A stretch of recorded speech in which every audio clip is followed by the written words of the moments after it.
Again, thank you very much. This is Scott Miller. I'm the president of Social123, and we have with us today a special guest, Brandon Utley, the social media product manager over at Sales Performance International. Brandon, can you hear me? I can. Thanks for having me. Well, thank you. We appreciate it. Brandon and I did a podcast earlier in the month from the marketing squad discussing social sales and marketing enablement, and we decided it'd be a good idea to put together a webinar, Brandon. So thanks for speaking to us again. Absolutely. Glad to be here. Just a little bit of background about Brandon. You see there he's our social media, he's a social media product manager over at SPI, but for those of you that don't know Sales Performance International, really it's solution selling, the sales methodology that a lot of us have been introduced to over the years. SPI is a global sales performance improvement firm founded in 1988. You guys have over 1 million sales pros as your alumni. I can be counted as one of them. Over 50 countries and 14 languages. So you certainly bring a lot of gravitas to this conversation today, Brandon, so we certainly appreciate it. Thank you. Yeah, we had 25,000 people last year alone go through our training. Did you really? That's fantastic. And you guys are located where? We're based in Charlotte, North Carolina. Okay, in Charlotte, North Carolina, right down the road. And we're in Atlanta, Georgia.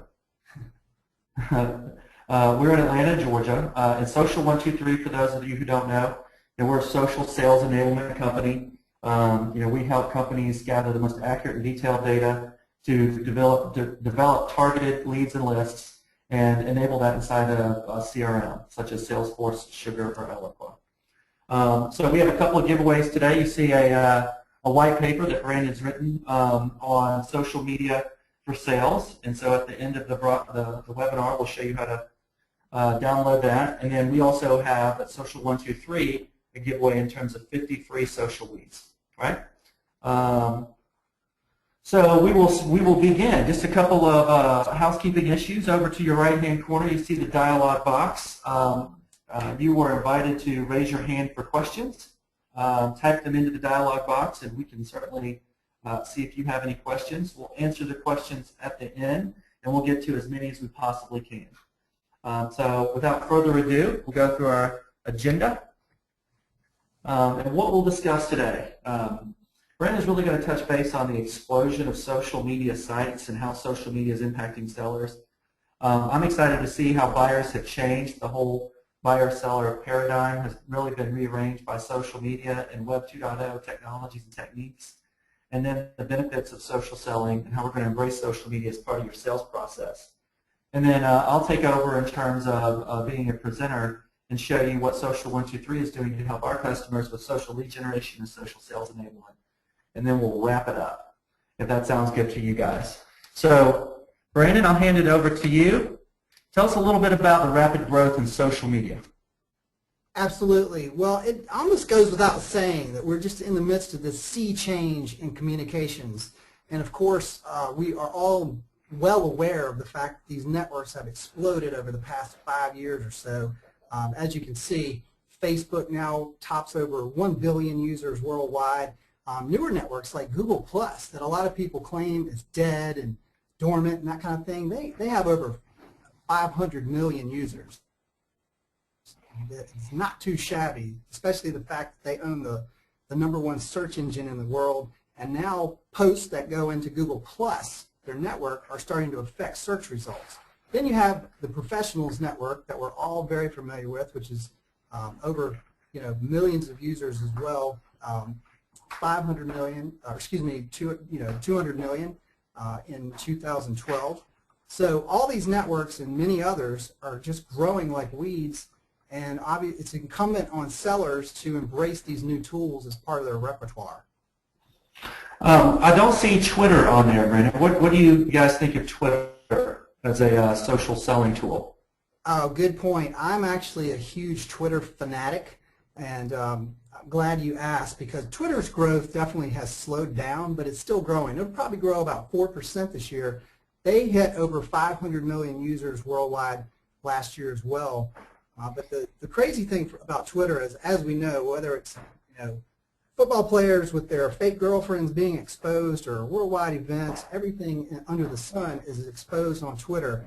with over 340 million tweets a day and about 1.5 billion searches. So Twitter remains a key tool in the salesperson's arsenal. Absolutely. Oh, great. Let's talk a little bit about how social media is affecting sales. Absolutely. The biggest change that we've seen is the fact that, according to multiple sources, buyers are much more in control than ever before. Just consider these findings. For example, from Marketo, they found that 93% of buyers start their process now on the internet. That should not shock any of us sitting here today.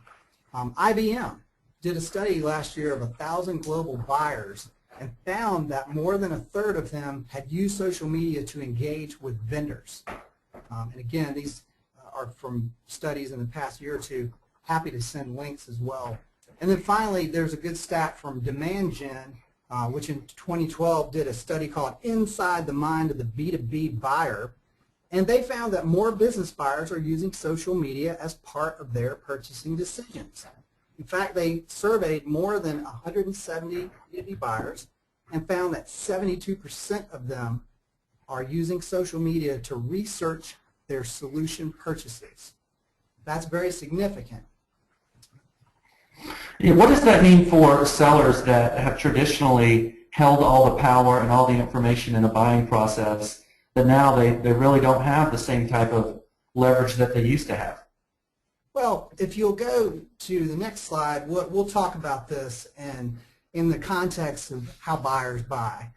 Historically, there have been 4 distinct phases that we've identified that buyers go through in deciding what they're going to purchase. And of course, this varies by industry. You know, there are some transactional things that occur that take place very quickly, and people don't do a lot of research. For example, if I'm going to buy a pair of shoes, I might go on Zappos, and I'm not going to spend a whole lot of time necessarily. Or if I need a cup of coffee, I'll run across the street or get in the car and go to the nearest coffee shop, right? But when we're talking about B2B, longer sales cycles, there are a lot of different phases that people go through. So we can kind of break this down in terms of what we call sales 1.0 versus sales 2.0. Let's talk about the era of 1.0, not too long ago. In this era, buyers really used salespeople early on, all right? As this graphic indicates, that in the very first stages when they're planning, buyers really needed the seller a whole lot more, you know, even just 10 to 15 years. Why? Because there was a lot less information online, and of course there was no social media per se. I mean, there were some geeks hanging out in forums and chat rooms and stuff like that, but nothing like Facebook, nothing like LinkedIn, right? So buyers needed to have that person who could help them become educated and understand what they needed to look for, what they needed to budget for, and basically, you know, help them orient their process so that when they got to the final couple of phases, when they started to look at alternatives, then they, you know, were armed with the information that sellers helped give them. Guess what? That is critical to be there in the beginning, because Forrester Research has indicated that 65% of the time, executives will go with the vendor who helps set the buying vision early. All right? So once you get into the phase 3 and 4, you know, that's where the good seller is helping that person that they've been with since day one. Hey, you can look at alternatives, but we helped you create this vision. Hopefully you're going to go with our solution, you know, close to 70% of the time. Now the final phase that people go through is evaluating risk, and we could talk a little bit about that as well. But with big purchases especially, there's always that factor right at the end where people say, are we making the right choice here? Have we looked at every possible scenario? This is a lot of money on the line. Are we going to be satisfied? And are we going to be taken care of after the sale? So that was kind of there's a lot of money. There's a lot of reputation, right? I mean, if that doesn't go right, somebody approved that project. Absolutely. So now let's talk about the shift in the paradigm. We're in a different era now, which we're calling Sales 2.0, and it kind of falls in line with our new methodology, Solution Selling 2.0. But in this era, we talked about it, 93% of B2B buyers go straight to the web for their information. So guess what? In the first phase, they're cutting out the seller. They're going to the web. in phase 1 and 2 to try to get all the information they can. And guess what? We're giving that to them. You know, as companies, we've all gravitated toward the web. We understand that concept that people want a good solution packaged up on in our information, you know, with heavy FAQs, testimonials, and all that kind of thing. So 70% of the buying process now, 70%, is now complete before a buyer engages with a salesperson. That's kind of frightening, and that stat comes from a company called Serious Decisions. Others have echoed that as well. You know, anywhere from 60 to 70%. That's a little scary for a lot of B2B sellers who've been used to doing things a certain way, right? So now it's very challenging for salespeople who are encountering these very educated buyers late in the game. However, I will say, fortunately, social media is now helping top sellers to maintain their visibility and build their credibility. My joke is, you know, you can use social media and other forms of web-enabling technologies to basically get back to the front. You want to get back to the front. You know, don't be caught unaware when somebody comes to you armed with a bunch of information and they're suddenly asking you for a quote. They're ready to buy. You know, they're closer to that stage, and you don't want to be unprepared. So towards the phases 2 and 3, now is where, now the seller gets a chance. But, you know, again, it's very tough. So what's happening as we're looking at this is that sellers need to develop new skill sets in many cases. And on the next slide, we'll talk about a couple of these in which we identified different roles. So before we get to that, let me talk about the benefits of social selling, all right? Aberdeen Group is a large research company, much like Forrester, and they did a study last summer in which they identified that top selling organizations are seeing positive return on investment through what's now being called social selling. As you can see here, over 60% of attainment of sales quota by teams is being met. Well over 50% have a customer renewal rate better than those who are not using social selling skills. Their sales forecasting accuracy is better, and the percentage of sales reps individually achieving their quota is also going up. This was a landmark study that really opened the eyes of a lot of sellers because, quite frankly, in the early stages of social media, the people that gravitated to it were your communications people, marketing and PR. Selling was sort of the last bastion to realize what was happening. That's not you know, a blanket statement. There are always early adopters.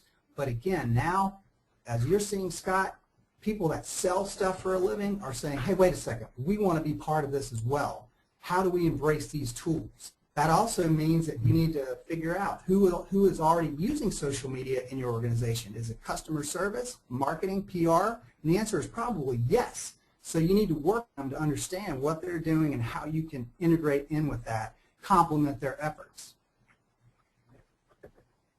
All right. So also in that study by Aberdeen Group, they identified a couple of leading pressures among those best-in-class companies. And one of the top was that they recognized that their customers and prospects are communicating on social networks, so they realized we have to be there too. And notably, they see the diminishing effectiveness of traditional marketing activities. It's not to say that they have all disappeared, but things like direct mail, advertising, and traditional publications, trade shows, I mean, these are very costly compared to a lot of social media marketing activities, which can be highly effective, very scalable, and much less expensive.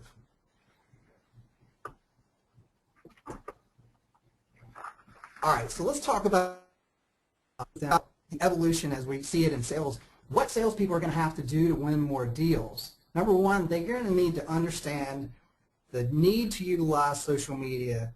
This, again, is kind of a no-brainer, but the fact that you guys are sitting on the phone paying attention to this means that you're on that cutting edge, right? You're also looking for ways to build your credibility and what we call social proof. Because, again, if people are doing their research online in the early stages without you, you want to be coming up in these Google searches. How are you going to do that? They're going to be looking at your LinkedIn profile if they find you. They're going to possibly see white papers or blog posts that you may have written, articles that you've been quoted in traditional publications, communities that you're participating in, whether it's in LinkedIn groups or otherwise. So there's a lot of different opportunities to consider to make sure that you're going to be top of mind when somebody's looking for a solution in your space. Right. Couple things. How do we get there? Yeah, before I flip it over to Scott, these are 3 things I boil it down to. Number 1 is taking training courses. Naturally, I'm biased because I work for a training company, but I'll say this. On a personal level, I'm constantly taking training courses, online, webinars, personal reading up. You have to do this. You think about it. The Super Bowl's coming up. Do you think these athletes just run out on the field by themselves and say, hey, I've been playing, football since Pee Wee League, I don't need a coach? No, they have dozens of coaches because coaches help you see gaps in your performance. They can also identify where you are now and where you need to get and help you to get there. So that means taking courses, also making a plan. A lot of people make the mistake. We've all been there. You sign up for these networks. You get on it. Twitter is a great example. I remember I got on there in 2008, and like many people thought, man, this is the stupidest thing I've ever seen. What is the point? And that's a common misperception. I still get that. People say, I don't want to hear what people had for lunch on Twitter all day. But guess what? If I walk through the mall, there's a bunch of people talking about going to the food court too. But if I pay attention, there are also people talking about business issues. I just need to know which ones are talking about the stuff relevant to me. And again, that's where Twitter and other networks, if you know how to work those and how to search those effectively, you'll get through all that noise very quickly. So finally, that also means utilizing the right tools. That's exactly why I'm on the phone with Scott today, because in my business, we are constantly looking for best-in-class tools, and that's exactly how I found Scott and Social123. These guys are providing an amazing service, and I'm looking for shortcuts and things that will help us identify prospects through social media that we can then convert into email leads, for example. So with that, I want to kick it over, and you guys can then see more about exactly what Social123 can provide as part of your workflow. Well, Brandon, we certainly appreciate it. I am a big fan of what you guys are doing, and we made a little joke earlier before the webinar started about moving from the 9-box to the 6-box. So, you guys have trained a lot of people, and I see that you're obviously keeping up with the evolution of selling. And we'd love to learn a little bit more, perhaps at the end of the webcast, about what you're doing over at SBI specifically to help people change for this market paradigm. So thank you, we appreciate it. You're welcome. Going down the theme of what the experts are saying, if you look at what LinkedIn themselves are saying, 85% of sales reps believe that the contact data in LinkedIn is better than the data inside their CRM. And so what relevance does that have to us as sales and marketers? Well, if we are looking at Salesforce or Sugar or Siebel or whatever we have for our CRM system, and we think there's better data out there, we're doing one of two things, right? We don't have confidence in that data, so we go look at a third-party source to verify its accuracy. And then, if the data isn't accurate to begin with, you're spinning your wheels, right? So a lot of people are looking to social for data validation, data enrichment, data accuracy. And I think that the marketers have seen that. You mentioned Forrester earlier, right? 78% of marketers plan to use social media data to drive marketing campaigns today, right? So you can see that the tail is catching up with the rest of the dog, so to speak, for us to, or at least for marketing purposes, to try to utilize social media data to catch up to this paradigm shift. And then if you look lastly, HubSpot, which is a pretty well-known marketing automation and lead generation tool, they recently released a study saying that 25% of your contact data inside a CRM will become inaccurate over 12 months. So if you see where this trend is going, is that people are on the move, people understand that there are better sources to try to find information than perhaps that they've had in the past, and they're making the change, right? They're making the change via social media. So that's where Social123 really comes in. We work with our customers to help them use social media to get to that front of the funnel. You talked about stage 1, stage 2, whenever the the actual needs and determinations are getting created in the buying process. What can we do to put our ear to the ground and figure out what's going on? Well, here's 10 ways, right? We have 10 ways to find your next customer. We provide tools, and this certainly isn't anything that isn't already available in other mechanisms. If you think of paid search for PPC, or if you think in terms of search engine optimization, right? These are certain things that marketers are trying to already do to capture the type of this type of traffic. But let's look at what we can use with social media, right? If we can put our ear to the ground to see who is listening to, who is mentioning my company, who is mentioning my products, my competitors, who is mentioning my competitors' products, my customers, my prospects, right? Industry keywords, industry events, these Google AdWords, or hashtags. A lot of times what you'll find is that individuals are going to events that perhaps you as a sales and marketer can't attend, right? But one of the trends that's going on Twitter right now, and LinkedIn and Facebook for that matter, is that individuals are tweeting about what they see that goes on during the event, and they'll put a hashtag on it. There was one recently here in Atlanta called the B2B Camp. And so everybody that was participating in the event, or commenting on the event, had the hashtag B2B Camp on there, right? You can see the same words that you'd be using for Google AdWords. Take the example here to the left. These are some words that Social123 would use. Social points, social influence, social leads, marketing automation. What we will do is take listen from a social perspective to Twitter, Facebook, and LinkedIn, and bring back those individuals that are currently mentioning those types of information. And so that's very important, and that's a lot of information from a lot of information. And so one of the things that we're able to do is to take, everyone's talking about big data right now, so take big data and put it into our own type of system, so then we can prioritize, in terms of the social points, in terms of narrowing down from the keyword or narrowing down the description, what might be interesting to us. And here's an example, right? This individual, Vivek, a couple of months ago, needed cloud-like service that matches online identity with old-world data and land records. Well, that's something that we do, right? And so we wouldn't be able to figure out what Vivek was looking for unless we were listening. So that's an example of what social lead generation is, right? And when you're using it on Twitter, CNBC, there's going to be a lot of statistics thrown at you today, right?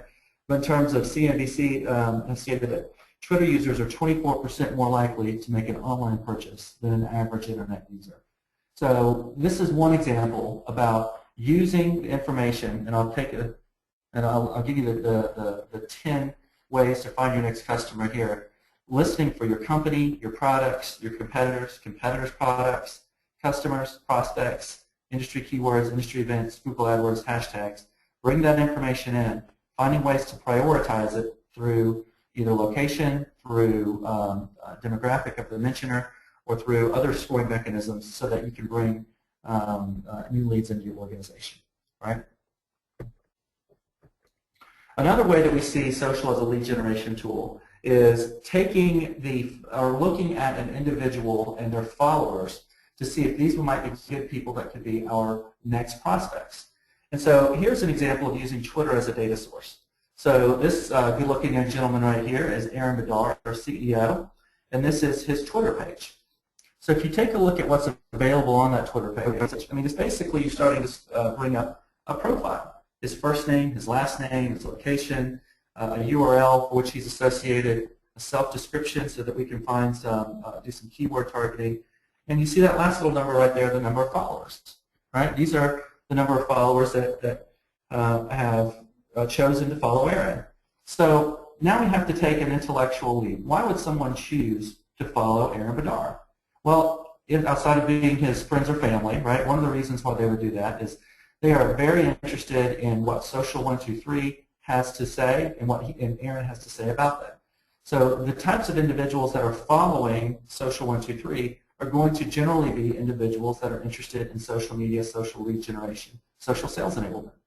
So all 456 of these individuals have taken themselves. I mean, Brandon, you mentioned there were 500 million Twitter subscribers. Well, 456 of them have raised their hand and told us they're interested in things that Social123 would do. That's a pretty good lead list, right?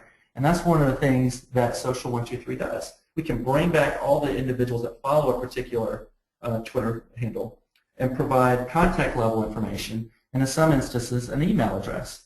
Now, this isn't an email address that you sign in for on social media, but this is an appending feature that we have. And now we can reach out to them in many different communication vehicles. We can reach out to them via Twitter. We can follow them or retweet anything that they're doing on Twitter, or we can reach out to them more traditional methods in terms of marketing automation, right? And then we can export that if we need to put it into any kind of marketing automation tools if you want to do something in blast, right, or in mass. So these are a couple of ways that we've seen social media to help us at the front of the funnel, one of the things that you articulated rather well in the beginning, Brady. So let's take that concept a little further, right? Not only can you do our own social handle or my own personal handle, but I mean that technology is available for, you know, if you're looking for people that are sales folks, for Jeffrey Gittimer, right? Or people that are looking, are sales marketing professionals or Salesforce, or an example of human resource managers, right? I mean, once you've got the concept down that these individuals are potential leads for me, and they've all filed up, have all decided to raise their hand and tell us what they're interested in, now we're starting to really talk about having that big data conversation. Let's find all these individuals, and let's find some different ways to isolate the ones that we think would be good customers for us based on, again, demographics, based on social points information, or complement that with what we currently have inside of CRM or marketing automation, right?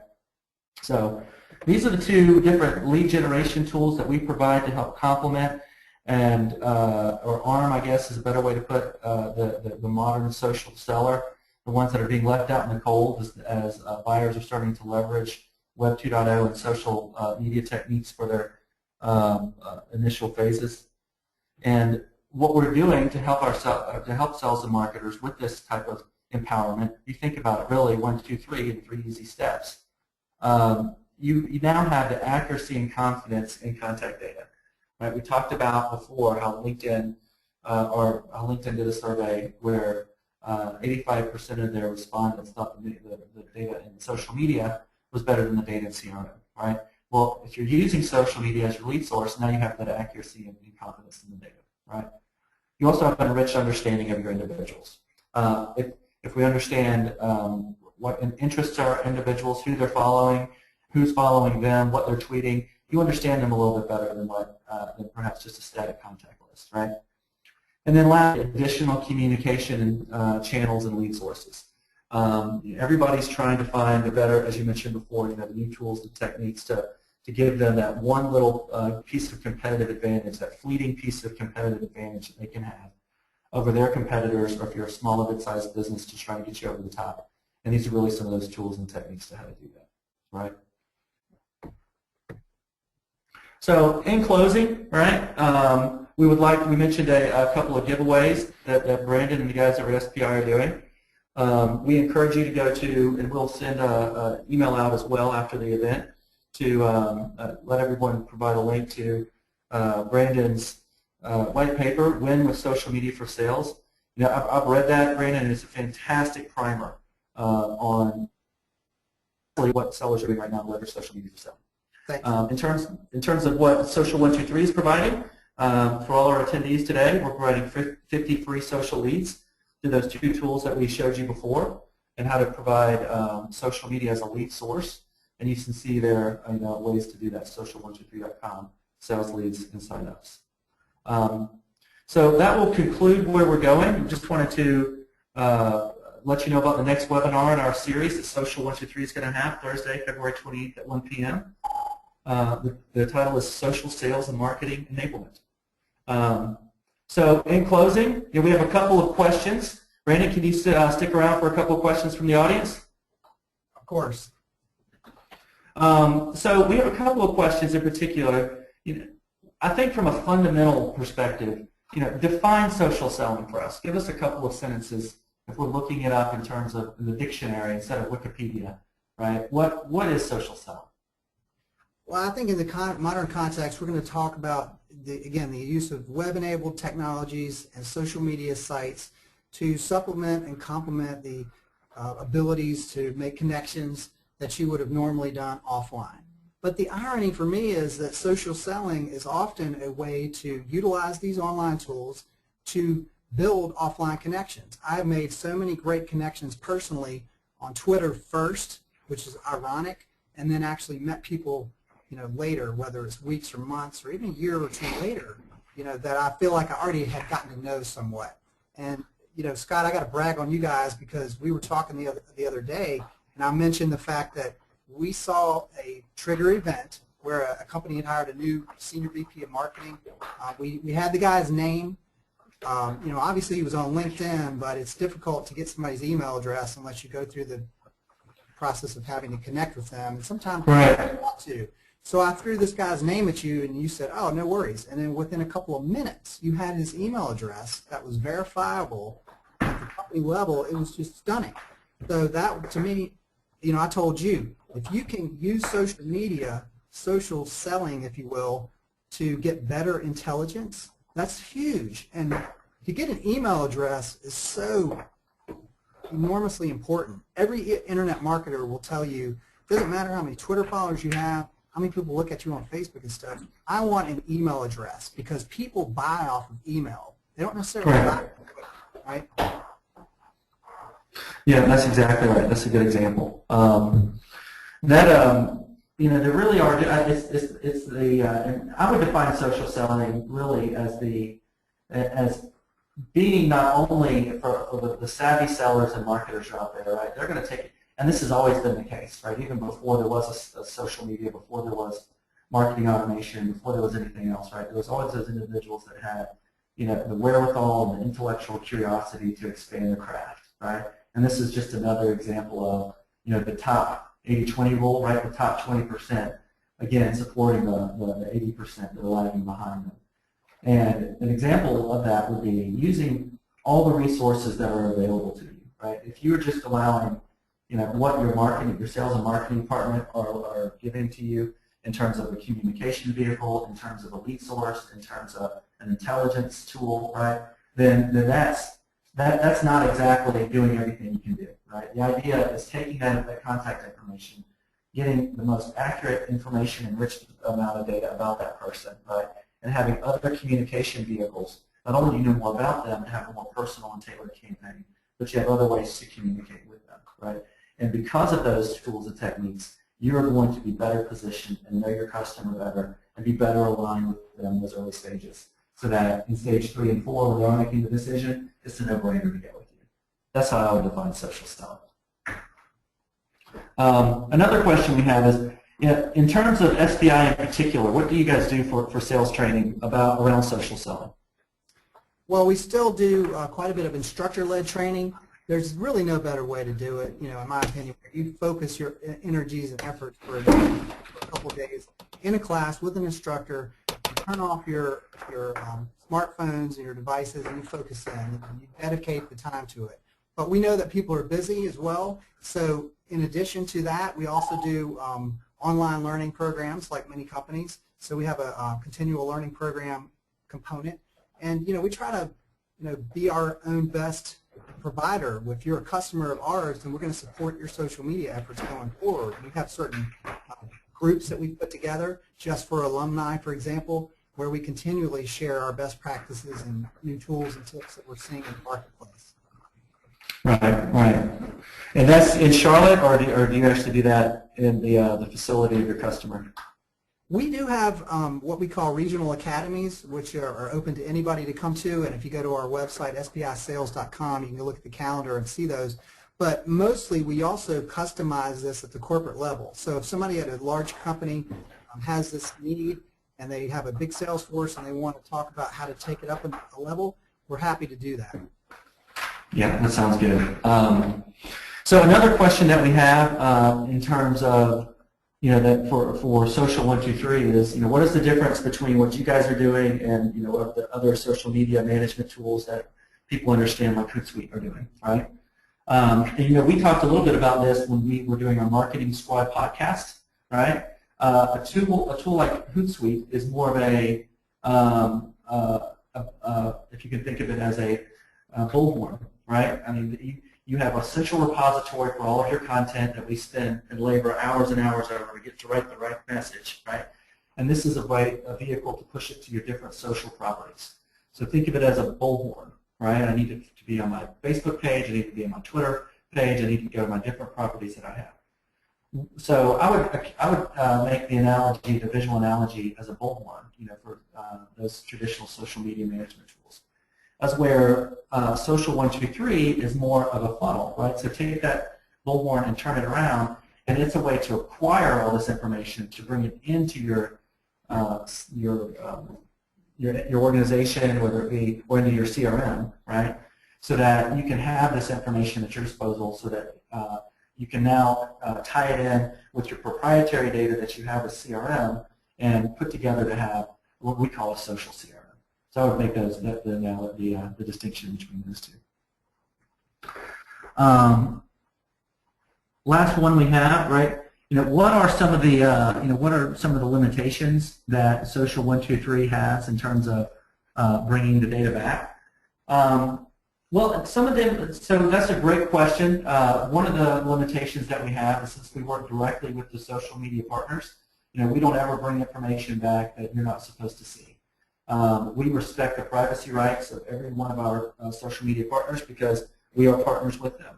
And so whatever the social settings are for the subscribers that are publishing this information, the information we're providing, are the same privacy settings that we're going to obey and abide by. So that's a limitation. In terms of the limitations, what we have in the quantities, the free trial, the limitation is 500. So if you don't want to be limited to 500, we move to a less of a free trial, I guess.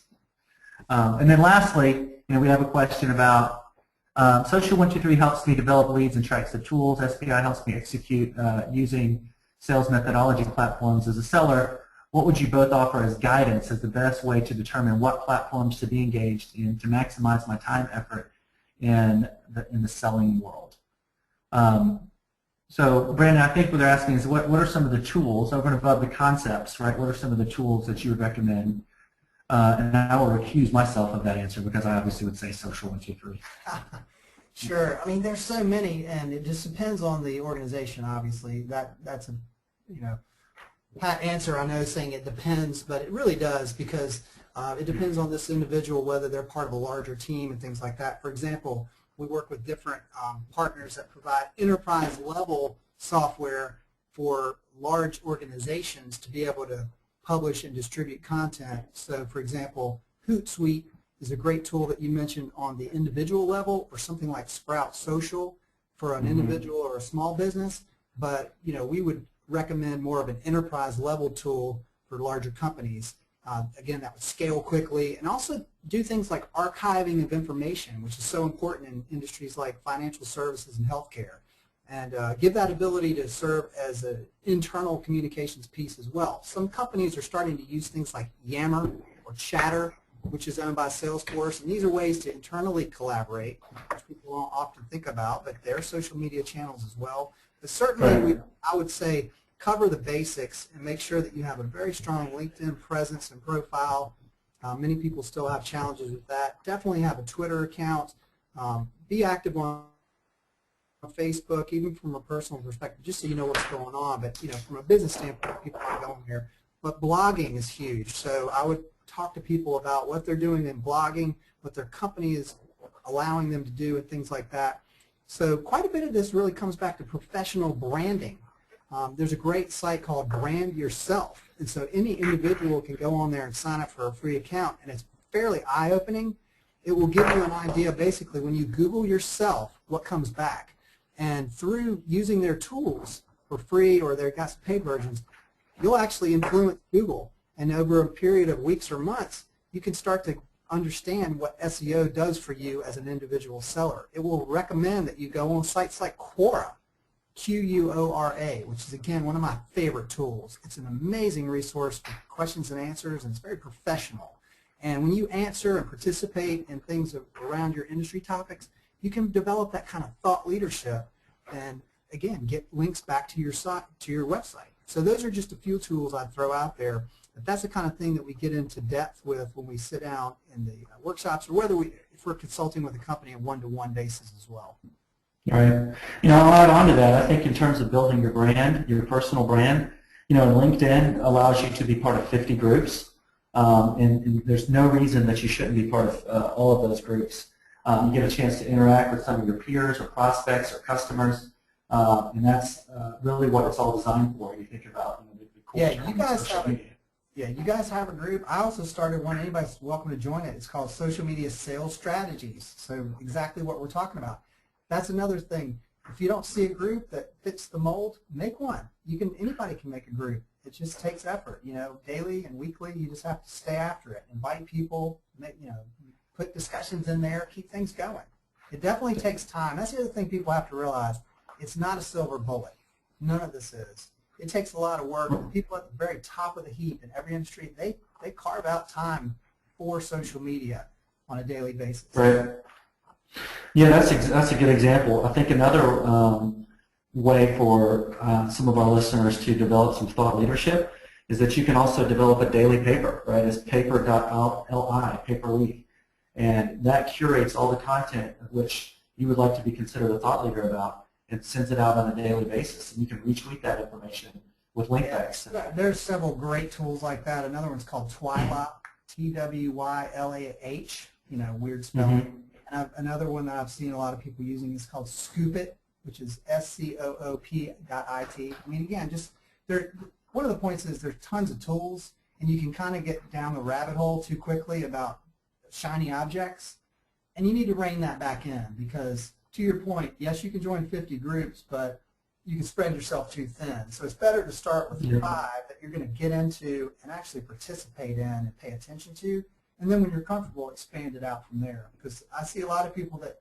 jump in too quickly, get burned out, don't get the results, and then they think it doesn't work as a matter of course. In fact, it will work for you if you do it properly. Right. Well, we're going to wrap it up. Brandon, I tell you, I appreciate everything that you've said today. You brought a lot of thought leadership, a lot for us to think about.